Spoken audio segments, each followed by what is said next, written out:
जो विकास की मौजूदा अवधारणा है उसको अगर हम एक नाम पश्चिमी अवधारणा भी दे सकते हैं।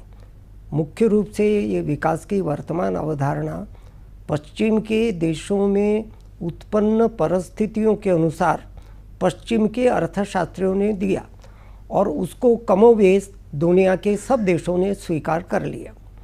इस अवधारणा की मुख्य बातें 4-5 है। पहली बात, जब विकास की चर्चा करते हैं तो विकास को परिभाषित करना पड़ता है।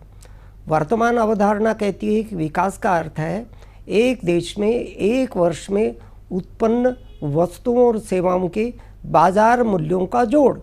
इसको आज की भाषा में बोला जाता है जीडीपी। जनसंख्या से भाग दे देते हैं तो वो आ जाती है पर कैपिटा रियल जीडीपी।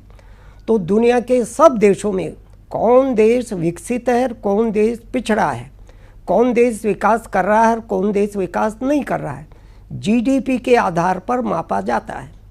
मेरा इस पर सबसे बड़ा ऑब्जेक्शन ये है कि ये माप ही गलत है।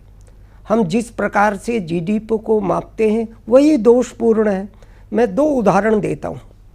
जीडीपी की गणना करते समय हम अपने गृह कार्यों में लगी हुई माताओं बहनों गृहिणियाँ जो अपने घर में रहकर बहुत सारी वस्तुओं का उत्पादन करती है, उत्पादन तो हो रहा है देश में पर वो जीडीपी में शामिल नहीं हो पाता।